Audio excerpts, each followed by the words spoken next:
नमस्कार दोस्तों, मैं हृदय मिश्रा आप सभी का स्वागत करता हूं डिकोड एग्जाम के डेली कैंपेन प्रोग्राम में। कैसे हैं आप सभी लोग? आई होप आप सभी लोग अच्छे होंगे और अपनी पढ़ाई को बहुत ही बेहतर ढंग से कर रहे होंगे। देखिए, आज है 19 नवंबर और आज के कुछ महत्वपूर्ण कैंपेन पर हम लोग चर्चा करेंगे, लेकिन उसके पहले आपसे एक छोटी सी रिक्वेस्ट है कि प्लीज आप लोग वीडियो को ज्यादा से ज्यादा लोगों तक शेयर कर दें, क्योंकि ये वीडियो सभी एग्जाम्स के लिए है। आप ये ना समझे कि खाली ये पीसीएस के लिए और आरओ के लिए, बल्कि ये सभी वनडे एग्जाम्स के लिए है। तो आपके जानकारी में जो भी आपके भाई बहन या दोस्त जो भी हो, आप उन सभी तक ये वीडियो आप मेरा पहुंचा सकते हैं। आपसे मेरा छोटा सा हम्बल सा ये रिक्वेस्ट है, प्लीज वीडियो को लाइक जरूर कर दिया करिए और जो कमेंट जो करने होते हैं आपको, यानी कि जो क्वेश्चंस जो मैं आपको पूछता हूं अंत में, उसका आप लोग रिप्लाई प्लीज जरूर किया करिए। ये आपसे छोटी सी रिक्वेस्ट है। और एक अहम बात है कि चूंकि आरओ का एग्जाम अभी नहीं हो रहा है, तो इस पर मैं एक वीडियो में संभवतः जो है बना दूंगा, आप लोग उसको देख लीजिएगा। ठीक है, वो बहुत जरूरी है आपके लिए, जिसपे मैं हम लोग कुछ इंपॉर्टेंट चीजों पर हम लोग डिस्कस करेंगे कि क्या कुछ करना चाहिए आपको, क्या कुछ नहीं करना चाहिए। फिलहाल आप परेशान नहीं हो, आप जो है टेंशन ना लें, लोड ना लें। जिस तरीके से पढ़ाई कर रहे थे आप करते रहिए, निश्चित तौर पर आपकी विजय होगी, आप जो है निश्चित तौर पर आगे बढ़ेंगे। आइए हम लोग एक सूचना पर बात कर लेते हैं। जैसा कि आप सभी लोगों को पता होगा कि यूपी पीसीएस का एग्जाम अभी 2024 का तो ऑलरेडी लग गया है 22 दिसंबर को, लेकिन जिनको 2025 का एग्जाम देना है उनके लिए दरअसल डिकोड एग्जाम की तरफ से न्यू एक बैच, यानी कि पीसीएस में हम लोग एंट्री कर रहे हैं, डिकोड एग्जाम एंट्री कर रहा है और पीसीएस फाउंडेशन 2025 के नाम से एक कोर्स लॉन्च किया रहा है, जहां पर पीसीएस परीक्षा के जो तीनों स्तर आपके होते हैं, प्री, मेंस और इंटरव्यू, उन तीनों की तैयारी समग्र रूप से एक प्लेटफॉर्म पे एक कोर्स में आपको कराई जाएगी, जहां पर आपको अनगिनत सुविधाएं दी जाएंगी, जो कि किसी ऑफलाइन कोचिंग सेंटर से कहीं ज्यादा बेहतर आप कह सकते हैं। ठीक है, कंपैरिजन नहीं कर रहा हूं, लेकिन आप उसको बेहतर कर सकते हैं जब आप इस सुविधाओं को देखेंगे। तो आइए हम लोग 2-3 पॉइंट्स पर डिस्कस कर लेते हैं कि अगर आपका लक्ष्य यूपी पीसीएस 2025 का है और अगर आपको कोर्स ज्वाइन करना है तो डिकोड एग्जाम में आपको कौन कौन सी सुविधाएं प्रदान करेगा, इस पर हम लोग डिस्कस कर लेते हैं थोड़ा सा एक एक पॉइंट करके। तो सबसे पहली बात तो यह है कि आपको जैसे इसमें क्या होगा, प्री प्लस मेंस क्या जो है आपको तैयारी कराई जाएगी, मतलब मेंस के साथ में ही तैयारी कराई जाती है। ध्यान रखिएगा, पीसीएस प्री की तैयारी अलग से नहीं कराई जाती है, मुख्य परीक्षा के साथ में प्री की तैयारी होती है। आपको रिकॉर्डेड वीडियोस प्रोवाइड कराए जाएंगे, शेड्यूल आपको एक मिलेगा, उसी शेड्यूल के अकॉर्डिंग आपको जो है वीडियो लेक्चर्स प्रोवाइड कराए जाएंगे और आप उनको देखिएगा हैंड टू हैंड। ठीक है, एक बात हो गई। बेस हमारा जो होगा पढ़ाई का क्लासेस का, वो क्या होगा, बेस हमारा एनसीईआरटी का होगा, यानी कि हम लोग जो है ग्राउंड से, अर्थात हम लोग बेसिक से स्टार्ट करेंगे। ऐसा नहीं रहेगा कि सीधे तौर पर हम लोग स्टैंडर्ड चीजों को पढ़ाना शुरू कर दें। बेसिक से आपकी स्टार्टिंग होगी और बेसिक से लेकर के हम लोग एडवांस की तरफ आगे बढ़ेंगे, ताकि ग्रामीण क्षेत्र का जो भी विद्यार्थी हो, जो भी ग्रामीण पृष्ठभूमि से आता हो, उसको भी समझने में कोई भी दिक्कत ना झेलनी पड़े। इसके अलावा अगर हम लोग बात करते हैं, टीचर्स जो भी आपके होंगे वेल एक्सपीरियंस टीचर होंगे, ठीक है, और उनसे आप जो है पर्सनल इंटरेक्शन कर पाएंगे। दैट मींस कि जो भी टीचर होगा, जो विषय आपको पढ़ाएगा, अगर आपको उनसे बात करनी है, दैट मींस कि अगर आपको उस विषय में कोई समस्या आती है, कोई प्रॉब्लम आती है, तो पर्टिकुलर टीचर से आप जो है बात कर पाएंगे। उनके लिए आपको समय दिया जाएगा, समय आप उनसे लेंगे, टीचर अपने अकॉर्डिंग आपको टाइम देगा और आप उनसे अपनी प्रॉब्लम को शेयर कर पाएंगे, यानी कि जो भी डाउट होगा आप उस डाउट को क्लियर कर पाएंगे टीचर से ही। ठीक है, इसके अलावा आपके जो लेक्चर्स चलेंगे वो लेक्चर्स आपके बेसिकली वीडियो लेक्चर्स होंगे, रिकॉर्डेड होंगे, और जो आपका एंड्रॉयड एप्लीकेशन जो है उस पर, डिकोड एग्जाम को जो एप्लीकेशन है उस पर वो वीडियो आपके चलेंगे। और वेबसाइट जो डिकोड एग्जाम की है, उस वेबसाइट के माध्यम से भी आप हमारे वीडियोस लेक्चर्स को देख सकते हैं पीसीएस के। और एक बार आप एप्लीकेशन पर वीडियो को डाउनलोड कर लेंगे, उसके बाद आप असीमित बार उसको देख सकते हैं। कब तक के लिए? 18 महीने तक के लिए, क्योंकि जो पीसीएस का हमारा जो कोर्स होगा, फाउंडेशन कोर्स होगा, उसमें बेसिकली हम लोग क्या काम करेंगे, उसमें बेसिकली हम लोग जो है आप लोग को 18 महीने तक का वैलिडिटी देंगे कि आप 18 महीने तक उसको कितनी ही बार देख लीजिए, कोई दिक्कत नहीं है। 9 महीने के अंदर, 9 मंथ्स के अंदर आपका पूरा कोर्स लगभग कंप्लीट कर दिया जाएगा। और यहां पर प्री मेंस इंटरव्यू जो भी चीजें होती हैं, कोई भी स्टेप होता है, अगर थोड़ा सा इस पर हम लोग डिस्कस करें तो मेंस के साथ में प्री की तैयारी, प्लस मेंस में आपका जो हिंदी का पेपर होता है, निबंध का जो पेपर होता है वो भी कराया जाएगा, पीसीएस प्री में सीसैट जो होता है वो भी कराया जाएगा, इंटरव्यू की गाइडेंस भी आपको दी जाएगी, ये समग्र रूप से आपको दिया जाएगा। साथ ही साथ में पीसीएस प्री की टेस्ट सीरीज, मुख्य परीक्षा की टेस्ट सीरीज और पीसीएस प्री का पीवाईक्यूज, मेंस का पीवाईक्यूज और इसके अलावा जो सबसे अहम, जो सबसे जो जरूरी चीज होती है, जो अभ्यर्थी नहीं करते हैं, और वो है मुख्य परीक्षा answer writing practice. That means कि मेंस का आंसर राइटिंग प्रैक्टिस, उससे भी हम लोग आपको जोड़ेंगे, जहां पर आप अपने आंसर को लिखेंगे, टीचर्स को सेंड करेंगे पीडीएफ फॉर्म में, और टीचर आपके आंसर्स को चेक करके आपको फीडबैक प्रदान करेगा। इसके साथ ही साथ में पीसीएस के लिए क्विज भी टेलीग्राम के माध्यम से आपको चलाई जाएगी। तो ये सारी सुविधाएं अगर आप देखेंगे अपने आप में बहुत बेहतर हैं। स्टेप टू स्टेप हम लोग चलेंगे, ताकि पढ़ाई के दौरान दरअसल आप न सिर्फ अपने वीडियो को देख पाए, बल्कि उसके साथ साथ में पीवाईक्यूज, आंसर राइटिंग और प्रैक्टिस भी करते रहें, जो कि आपके लिए अहम है। यानी कि हमने कोर्स को कुछ इस तरीके से डिजाइन करवाया है ताकि आपका जो पहला अटेम्प्ट हो वो लास्ट अटेम्प्ट हो। ध्यान रखिएगा, ठीक है। तो ये चीजें हो गई। इसके अलावा रेगुलर टॉपिक वाइज टेस्ट होंगे, ये सारी चीजें हमने आपको बता दी। 18 महीने का कोर्स होगा, ठीक है। और सबसे जो अहम बात है कि अगर आपने मुख्य परीक्षा को क्वालिफाई कर लिया है, अगर आपको इंटरव्यू कॉल आती है, तो ऐसे में आप जो हमें फीस सबमिट करेंगे, वो फीस हम आप जो है क्या करेंगे, आपको रिफंड कर देंगे, वापस कर देंगे as a reward, as a gift आपको, ठीक है, कि आपने मेंस जो है क्रैक कर लिया है। ओके। और बाकी सीसैट के लिए हमने आपको बता दिया कि सीसैट भी आपको दरअसल दिया जाएगा। और जो इस पूरे कोर्स की फीस है बहुत ही मिनिमम रखी गई है। कितनी रखी गई है, इसके लिए आप हमें कॉल कर सकते हैं। डिटेलिंग के लिए नंबर यहां पर दिए गए हैं 6307495944 या फिर 9506742546 पर आप कांटेक्ट कर सकते हैं। याद रखिए। इसके अलावा एक महत्वपूर्ण सूचना और दे दूं कि अगर आपको पीसीएस या किसी अन्य एग्जाम को लेकर, आरओ के लेकर अगर कोई दिक्कत आती है, एडमिशन लेने से को लेकर के, समझने को लेकर कोई इशू अगर आपको आता है, आप सीधे तौर पर आप मेरे से बात कर सकते हैं, या जो भी टीम एग्जाम की एग्जाम की टीम होगी, आप उनसे अपनी समस्याओं को जो है शेयर कर सकते हैं और जो है अपनी बात रख सकते हैं। इसके लिए डिस्क्रिप्शन बॉक्स में गूगल फॉर्म का लिंक दिया गया है, उसको आप फिल करिए और वहां पर सबमिट कीजिए। कोई भी दिक्कत होती है, कोई भी मार्गदर्शन अगर आपको प्राप्त करना है, उसके लिए आपको जो है गूगल फॉर्म फिल करना होगा, जिसका लिंक ऑलरेडी दिया गया है डिस्क्रिप्शन बॉक्स में। ठीक है ना, ये बात समझ में आ गई। अब हम लोग आगे बढ़ते हैं और आज के करंट अफेयर्स पर हम लोग चलते हैं, लेकिन उसके पहले हम लोग क्या करते हैं, रिवीजन करते हैं।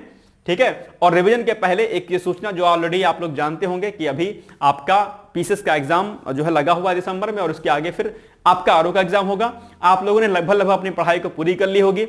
टाइम ये किसका है, रिवीजन करने का है, और इसके लिए ऑब्जेक्टिव क्वेश्चंस को आपको खूब लगाना होगा। इसके लिए RO, ARO and UPCS video test series के नाम से प्रोग्राम चला रहा है डिकोड एग्जाम, जहां पर आपको 9000 क्वेश्चन के माध्यम से आपका संपूर्ण पाठ्यक्रम का आपको क्या किया जाएगा, रिवीजन कराया जाएगा। और इसके अलावा देखिएगा आप लोग टॉपिक एंड सब्जेक्ट वाइज जो है डेली टारगेट रिवीजन के लिए दिया जाएगा। 3 टाइम्स आपका कंप्लीट रिवीजन हो जाएगा। 4000 प्रश्नों का डिटेल सॉल्व वीडियो सॉल्यूशन दिया जाएगा, जिसमें 15 आरओ का टेस्ट होगा, 10 पीसीएस का टेस्ट होगा, 5 सीसैट का टेस्ट होगा। ये सारे फुल सिलेबस टेस्ट आपको मिलेंगे, और 5000 क्वेश्चंस विद डिस्क्रिप्टिव सॉल्यूशंस के साथ में पीडीएफ फॉर्म में, बाइलिंगुअल फॉर्म में आपको दिए जाएंगे। तो ये सारी सुविधाएं आपको रहेंगी, जहां पर आप लोग क्या कर पाएंगे, खूब ज्यादा प्रैक्टिस कर पाएंगे। ये प्रोग्राम आपके लिए बहुत अच्छा है। अगर आपको इस प्रोग्राम से जुड़ना है तो उसके लिए आपको व्हाट्सएप पे लिखना होगा वीडियो टेस्ट, और वीडियो टेस्ट लिख करके आपको व्हाट्सएप कर देना होगा 9506742546 पर, या फिर आप व्हाट्सएप कर सकते हैं हमें 6307495944 पर। तो ये कुछ महत्वपूर्ण सूचना होगी। आइए अब हम लोग थोड़ा सा आगे बढ़ते हैं और रिवीजन करते हैं कल का। तो पहला पॉइंट क्या था कि जनजातीय गौरव दिवस मनाया जाता है। कब मनाया जाता है, ये मनाया जाता है आपका 15 नवंबर को, यानी कि 15 नवंबर को। इसके अलावा झारखंड राज्य की स्थापना दिवस कब मनाया जाता है, 15 नवंबर को। यह भी हाल ही में किसने बुकर पुरस्कार 2024 जीता, तो ये सामंथा हार्वे ब्रिटिश लेखिका है। हमने आपको बताया था ऑर्बिटल के लिए दरअसल इनको दिया गया है ये बुकर पुरस्कार। नेक्स्ट है, भारत नेपाल के साथ किस देश ने भारतीय ग्रिड के जरिए 40 मेगावाट बिजली पारेषण लाइन का जो है की सफल शुरुआत की है, तो वो बांग्लादेश के साथ में मिलकर के। भारत अंतरराष्ट्रीय व्यापार मेले के कौन से संस्करण का उद्घाटन किया है, तो वो क्या है 43 नंबर का। नेक्स्ट है, गुरु नानक जयंती कब मनाई जाती है, 15 नवंबर को गुरु नानक जयंती मनाई जाती है, आप लोग जानते होंगे इसको। नेक्स्ट है, बोडोलैंड महोत्सव, इसके बारे में हमने आपको समझाया था, और बोडो जनजाति के बारे में भी हमने आपको लास्ट डे समझाया था। तो बोडोलैंड महोत्सव का उद्घाटन किसके द्वारा किया गया, तो नरेंद्र मोदी जी के द्वारा। और लास्ट क्वेश्चन है आपका कि हाल ही में भारत फिलीपींस राजनयिक संबंधों के कितने वर्ष पूरे हो गए, तो वो हो गए 75 ईयर्स, यानी कि 75 साल। ठीक है, अब हम आते हैं आज के करंट अफेयर्स पर, लेकिन उसके पहले लास्ट डे हमने आपसे क्वेश्चन पूछा था कि बताओ बिरसा मुंडा का जन्म कब हुआ था, तो इसका सही उत्तर था वो क्या था 1875, यानी कि ऑप्शन नंबर बी। ठीक है, चलो अब देखते हैं आज का हमारा करंट अफेयर्स जो कि महत्वपूर्ण है। आपसे एक रिक्वेस्ट है, प्लीज आप लोग वीडियो को ज्यादा शेयर जरूर कर दिया करिए। और मुझे ऐसा लग रहा है कि अभी आप लोग थोड़ा सा ना दूर हो गए हैं पढ़ाई से, प्लीज आप लोग दोबारा से पुनः से तैयारी पर आइए, बहुत जरूरी है। अगर आपने कंसिस्टेंसी को अपने छोड़ दिया तो समझ लीजिए फिर आप एक जो है लंबे समय तक संघर्ष में आ जाएंगे। इसलिए आप लोग अपनी पढ़ाई को प्लीज ब्रेक मत करिए। बाकी हम लोग एक बार ROR पर, रणनीति पर चर्चा कर लेंगे 1-2 दिन के अंदर, ठीक है। चलो, प्रधानमंत्री नरेंद्र मोदी किस महीने नाइजीरिया, ब्राजील और गयाना की 5 दिवसीय यात्रा पर थे? तो कौन सा महीना है? अक्टूबर है, नवंबर है, दिसंबर है या फिर अगस्त है? तो मंथ कौन सा है? नवंबर, यानी कि यही महीना जो है आप सभी लोग परिचित होंगे।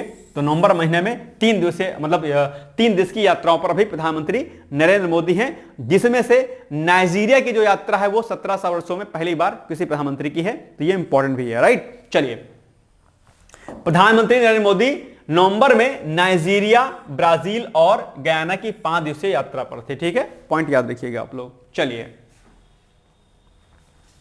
हाल ही में किसे भारतीय अंतरराष्ट्रीय फिल्म महोत्सव 2024 के लिए अंतरराष्ट्रीय जूरी का अध्यक्ष नियुक्त किया गया है? इंपॉर्टेंट प्रश्न है आपके लिए, ठीक है, याद रखिएगा।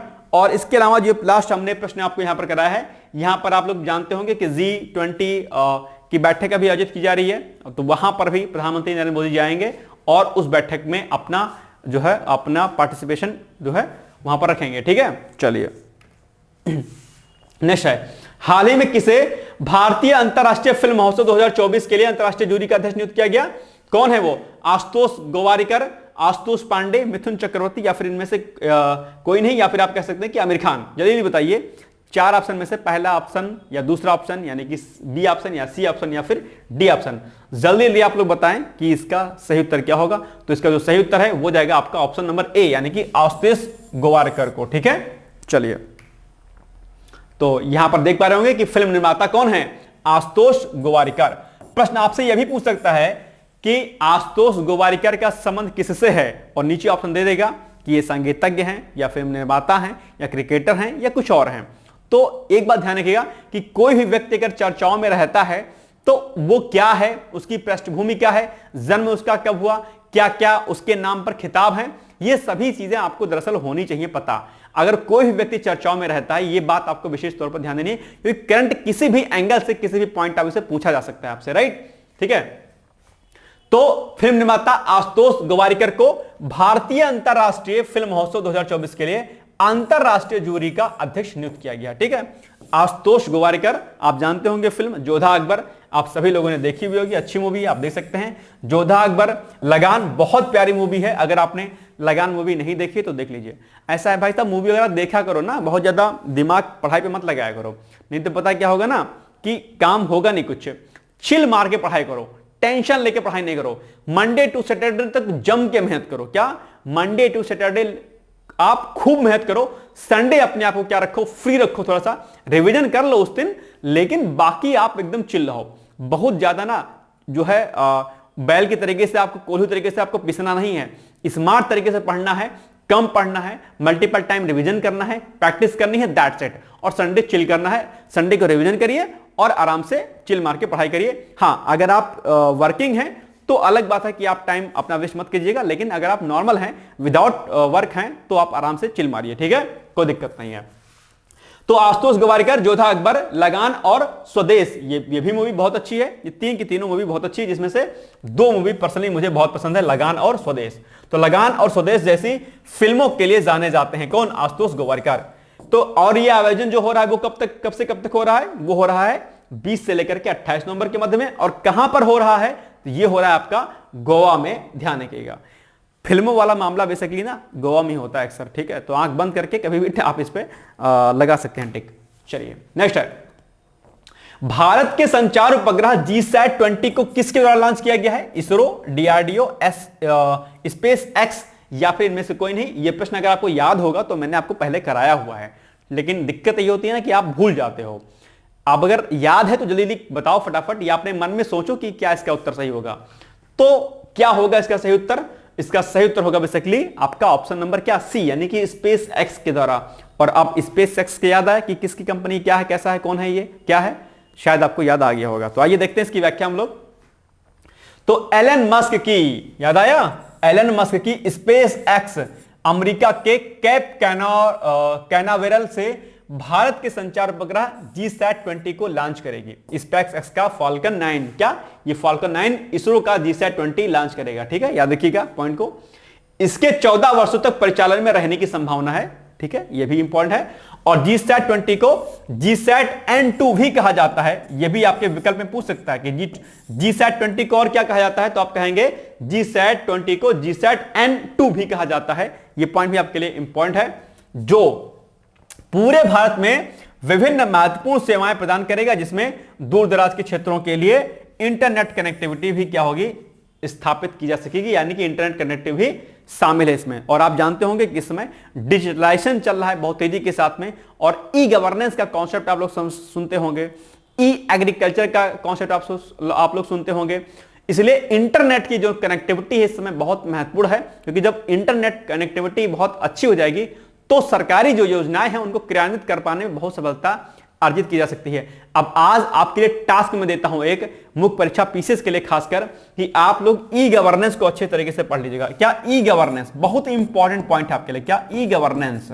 ठीक है, ई गवर्नेंस बहुत इंपॉर्टेंट टॉपिक है। ये पेपर सेकंड जो आपका है, क्या पेपर जो सेकंड है जीएस सेकंड जो है पॉलिटी का गवर्नेंस का, उसमें आपको ये जो है पढ़ाया जाता है। अगर आप डिकोड एग्जाम पर पीसीएस का बैच लेंगे तो वहां पर गवर्नेंस बेसिकली मेरे द्वारा पढ़ाया जाएगा।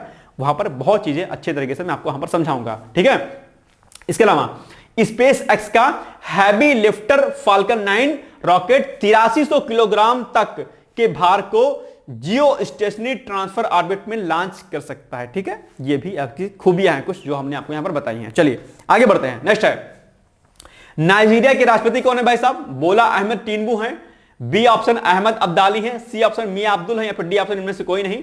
क्योंकि नाइजीरिया की यात्रा पर एक लंबे समय के बाद कोई प्रधानमंत्री गए हैं, इसलिए पूछ सकता है कि यहाँ इसके राष्ट्रपति कौन है, तो वो है आपके कौन, वो है बोला अहमद टिनुबू सॉरी। ठीक है, याद रखिएगा। चलो, तो नाइजीरिया के राष्ट्रपति बोला अहमद टिनुबू हैं, और 17 वर्षों में भारत के किसी प्रधानमंत्री की नाइजीरिया की यह पहली यात्रा है। ठीक है, जो हमने आपको बता दिया। इसके अलावा ब्राजील चर्चाओं में है, क्योंकि ब्राजील की यात्रा पर भी रहेंगे वो। तो ब्राजील के राष्ट्रपति कौन है? Luis Inacio. तो इसको लुइस इनासियो लुला दा सिल्वा, ये भी आपको याद रखना है। तो ये क्या कर रहे हैं, ये G20 शिखर सम्मेलन की मेजबानी करेंगे। कौन? ब्राजील के जो राष्ट्रपति हैं। तो ये फैक्ट भी आपके लिए इंपॉर्टेंट है, आपसे पूछ सकता है कि G20 जो शिखर सम्मेलन है उसमें मेजबानी कौन करेगा? तो ब्राजील के राष्ट्रपति कौन है? जो लुइस इनासियो लुला दा सिल्वा है। ठीक है, ये करेंगे। ठीक है, इंपॉर्टेंट फैक्ट है आपके लिए, नोट डाउन कर लीजिएगा। और आपको पता होगा कि G20 का अब जो है मेजबान कौन है? ब्राजील है, और भारत के द्वारा दरअसल इसको प्रदान किया गया था मेजबानी। नेक्स्ट है, भारत ब्राजील और दक्षिण अफ्रीका के साथ G20 ट्रोइका का भी हिस्सा आप जानते होंगे, और G20 शिखर सम्मेलन की चर्चाओं में सक्रिय रूप से भाग ले रहा है। कौन? भारत। प्रधानमंत्री नरेंद्र मोदी 19 से लेकर के 21 नवंबर तक गयाना की राजकीय यात्रा पर भी रहेंगे, यानी कि प्रधानमंत्री ब्राजील, नाइजीरिया और गयाना की यात्रा पर अभी हैं, और उसी में G20 शिखर सम्मेलन में भी पार्टिसिपेट करेंगे। ठीक है, याद रहेगा। चलो आगे बढ़ते हैं। हाल ही में कहां पर दुनिया के पहले महिला बस डिपो सखी डिपो का उद्घाटन किया गया है? इंपॉर्टेंट प्रश्न है। ठीक है, और जो है कई बार क्या होता है, कल एक स्टूडेंट्स की कॉल आई थी जिसमें उन्होंने कहा था कि सर एसए में हम करंट की चीजों को कैसे कोरिलेट करें। तो कल मैंने उनको समझाया था, मैं आप लोग को भी समझा रहा हूं कि एसए में जो कोई भी एसए अगर निबंध लिखने के लिए आता है, चाहे आरओ में चाहे पीसीएस में, अगर वो मुद्दा करंट से संबंधित है, अगर उस मुद्दे पर करंट में कोई चीजें सरकार के द्वारा की गई होती हैं तो वो इंपॉर्टेंट होती हैं। जैसे कि अगर आपके एग्जाम में अगर महिला सशक्तिकरण पर अगर कोई एस्से आ जाता है, तो अब उसमें उस एस्से में आप इस पॉइंट को ऐड ऑन कर सकते हैं। क्यों? क्योंकि ये जो बस स्टॉप या बस डिपो जो बनाया गया है अभी, ये क्या है, महिलाओं को अर्थात विमेंस को एम्पावर करने के लिए बनाया गया है, ताकि उनका सशक्तिकरण हो सके। तो आप कह सकते हैं कि हाल ही में दुनिया के पहले महिला बस डिपो का निर्माण किया गया है। लेकिन कहां किया गया है वो आपको बताना है क्वेश्चन में। लखनऊ, इंदौर, नई दिल्ली, पुणे, वो किया गया है नई दिल्ली में। तो ऐसे पॉइंट्स को आप जो है अपने निबंध में लिख सकते हैं या लिख सकती हैं, या फिर अगर महिलाओं से संबंधित कोई नया एप्लीकेशन या कोई नई योजना अगर सरकार लाती है तो उन योजनाओं को भी आप अपने निबंध में या पीसीएस के मुख्य परीक्षा में आप लिख सकते हैं। इसीलिए अक्सर मैं आपसे बताता रहता हूं कि यह पॉइंट आपका मुख्य परीक्षा के लिए इंपॉर्टेंट है, यह पॉइंट आपका निबंध के लिए इंपॉर्टेंट है।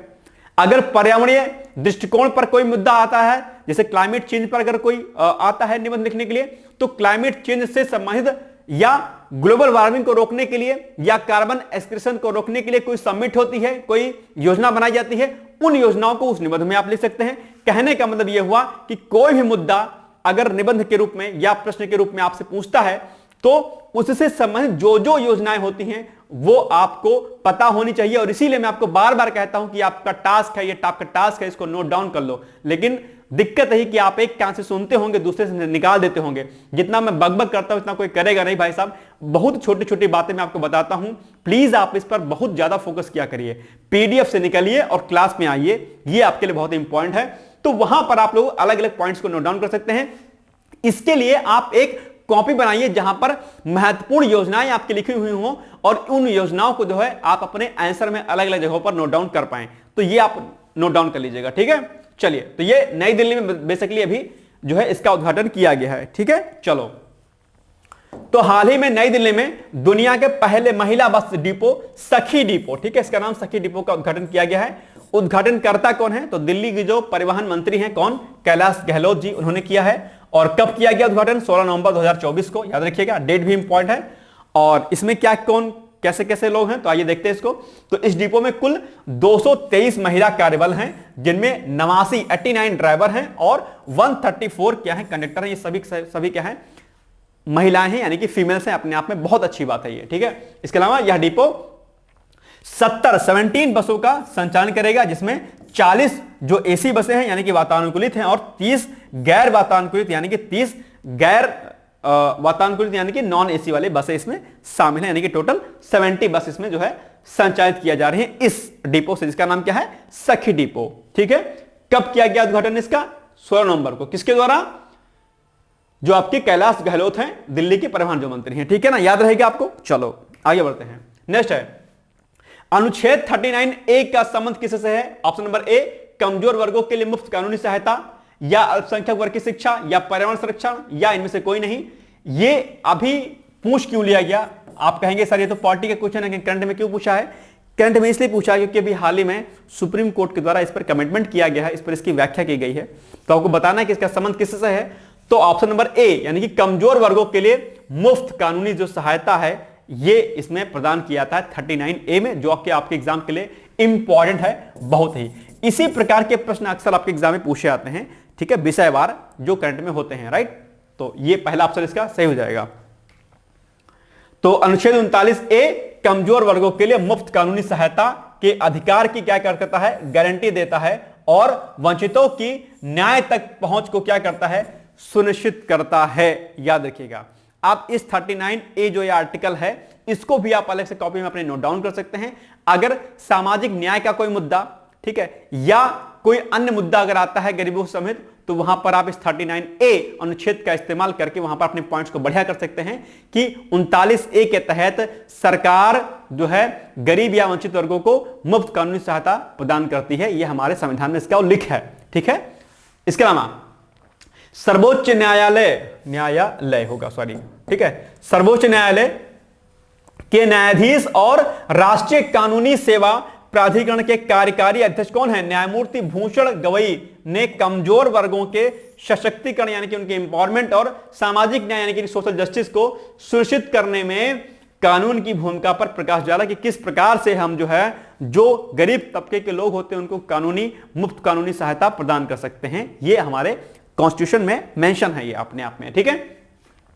हाल ही में किस राज्य में अफस्पा लगाया गया है? आप सभी लोग इससे परिचित होंगे मुझे लगता है। और एक बार पुनः से एक ऐसा राज्य है जहां पर अफस्पा को लगाया गया है क्योंकि वहां पर हिंसा दरअसल फैल रही थी और ऐसे में अफस्पा सरकार के द्वारा लगाया गया है। कौन सा राज्य है वो? केरल है, पश्चिम बंगाल, मणिपुर या फिर झारखंड है। तो आई थिंक आप लोग समझ गए होंगे शायद संभवतः इसका आंसर मणिपुर इसका सही उत्तर हो जाएगा, यानी कि ऑप्शन नंबर सी में, यानी कि इसमें क्या है? अफस्पा लगाया गया है, केंद्र सरकार के द्वारा लगाया जाता है, जिसमें जो है सैनिकों को जो है क्या किया जाता है? विशेष शक्तियां प्रदान की जाती हैं। तो आइए हम लोग एक एक पॉइंट यहां पर देखते हैं। तो हाल ही में मणिपुर में अफस्पा को लगाया गया है। कारण क्या है? मणिपुर के कुछ हिस्सों में हिंसा जो है अभी हो गई है और एक अधिनियम है, कौन सा? अफस्पा का अधिनियम 1958 की धारा 3 के तहत किसी क्षेत्र को आसान क्षेत्र आसान क्षेत्र नहीं हो, किसी क्षेत्र को क्या कह सकते हैं, एक तरीके से हिंसा वाला क्षेत्र घोषित किया सकता है। ठीक है, इसके तहत सशस्त्र बलों को विशेष शक्तियां प्रदान की जाती हैं। क्या? इसके तहत सशस्त्र बलों को विशेष शक्तियां प्रदान की जाती है। किसके तहत? अफस्पा कानून के तहत। ठीक है, और इन्हीं विशेष शक्तियों के कारण ही जो भी सैनिक अनुभव होते हैं, इन पर कोई भी सरकार, दरअसल राज्य सरकार इस पर कार्रवाई नहीं कर सकती है जब तक कि केंद्र सरकार अर्थात सेंट्रल गवर्नमेंट की क्या हो, अनुमति ना दी है। यानी कि विशेष शक्ति जो है सैनिकों को प्रदान कर दी जाती है। सशस्त्र बलों के खिलाफ कोई कानूनी प्रक्रिया केंद्र सरकार की अनुमति के बिना नहीं किया जा सकती है। इसके अलावा वर्तमान में अफस्पा की अगर बात करते हैं तो वे बेसिकली मणिपुर, नागालैंड, असम और अरुणाचल प्रदेश के कुछ हिस्सों में क्या है, लागू है। हालांकि समय समय पर अफस्पा को लेकर के दरअसल क्या होता रहता है, विवाद होता रहता है। कुछ लोग इसके पक्ष में तर्क देते हैं, कुछ लोग इसके विपक्ष में तर्क देते हैं। ठीक है, विरोध में तर्क देते हैं। और इसी पर आज हमने मुख्य परीक्षा के लिए आपको क्वेश्चन भी दिया है। और ये अफस्पा आपके एग्जाम के लिए, मेंस के लिए, प्री के लिए इंपॉर्टेंट है। तो आपका टास्क नंबर 2 क्या है आज आपका? टास्क 2 है आज आपका कि आप लोग जो है अफस्पा के बारे में अच्छे तरीके से क्या करिएगा, पढ़ लीजिएगा। ठीक है, इंपॉर्टेंट है आपके लिए। ये होगा अशांत क्षेत्र होगा। ठीक है, यहां पर अशांत कर लीजिएगा, किसी क्षेत्र को अशांत क्षेत्र। अशांत मतलब सही नहीं है माहौल वहां पर, अशांत। ठीक है, आसान नहीं, अशांत होगा, अशांत क्षेत्र। ठीक है, चलो लास्ट क्वेश्चन है आपके सामने। हाल ही में किसके द्वारा पिनाका हथियार प्रणाली का सफलतापूर्वक उड़ान परीक्षण किया गया है? तो आयुध अनुसंधान एवं विकास प्रतिष्ठान के द्वारा, इसरो के द्वारा, नासा के द्वारा, या फिर इनमें से कोई नहीं? तो इसका जो सही उत्तर है हो जाएगा ऑप्शन नंबर ए, यानी कि आयुध अनुसंधान एवं विकास प्रतिष्ठान, डीआरडीओ के ही एक जो है क्या, ये प्राधिकरण है अपने आप में एक। ठीक है, तो हाल ही में डीआरडीओ के आयुध अनुसंधान, और ये कहां पर है, पुणे में स्थित है। ठीक है, आयुध अनुसंधान एवं विकास प्रतिष्ठान के द्वारा पिनाका हथियार प्रणाली का सफलतापूर्वक क्या किया गया है, जो प्रक्षेपण किया गया है। ठीक है, Pinaka multi barrel rocket launcher, यानी कि जिसको MBRL कहते हैं, प्रणाली है। इसके अलावा पिनाका का जो नवीनतम जो क्या है, संस्करण है, नवीनतम संस्करण, भैया मिस्टेक है कई सारी, सॉरी, नवीनतम संस्करण है, वो 75 किलोमीटर तक की मारक क्षमता क्या है, रखता है। याद रखिएगा आप लोग। ठीक है ना, तो ये कुछ महत्वपूर्ण पॉइंट्स थे आपके एग्जाम के लिए जो कि जरूरी थे। इन सभी चीजों को आप लोग नोट डाउन कर लीजिएगा, और जो जो हमने बिंदु आपसे कहे हैं उसको आप लोग रेडी कर लीजिएगा। नेक्स्ट है आज का क्वेश्चन है कि G20 का मेजबान देश कौन सा है अभी हाल ही में? तो ब्राजील है, न्यूजीलैंड है, पाकिस्तान है, रूस है। कमेंट करके बताइएगा। इसका उत्तर आज के वीडियो में छुपा हुआ है, आप चाहें तो सर्च कर सकते हैं या फिर आज के वीडियो से देख सकते हैं। ठीक है, प्लीज कमेंट आप लोग जरूर करिएगा। शिथिल मत होइए भाई साहब, एग्जाम आगे बढ़ गया का कोई दिक्कत नहीं है, लेकिन आप लोग शिथिलता मत लाइए, एक्टिवनेस के साथ आप आगे बढ़िए, परेशान मत होइए, सब कुछ अच्छा होगा। अब आज आपके लिए मुख्य परीक्षा का प्रश्न है कि अफस्पा क्या है, इसके पक्ष और विपक्ष या पक्ष और विरोध कर सकते हैं। यहां पर विरोध ज्यादा अच्छा शब्द होगा, विरोध। ठीक है, या आप इसको ऐसा भी लिख सकते हैं कि अफस्पा क्या है, टिप्पणी करें। तो टिप्पणी में सकारात्मक और नकारात्मक बिंदु दोनों लिख सकते हैं। ठीक है, या अफस्पा क्या है, समालोचनात्मक टिप्पणी करें, वहां पर भी सकारात्मक और नकारात्मक बिंदु आपको लिखना होता है। ठीक है, चलिए, तो इस पर आप लोग जो है आंसर लिखिएगा। कोई दिक्कत होगी तो मुझे जरूर बताइएगा। ठीक है, चलिए, तो ये हो गया आज का महत्वपूर्ण करंट अफेयर्स। बाकी हम लोग मिलेंगे कल। जो जो पॉइंट हमने बताए हैं उसको प्लीज नोट डाउन करिएगा, और हाँ, वीडियो को लाइक जरूर कर दीजिएगा, शेयर भी कर दीजिएगा। मिलेंगे कल, तब तक आप लोग पढ़ते रहिए, मस्त रहिए, व्यस्त रहिए। All the best, thank you so much, bye bye, take care.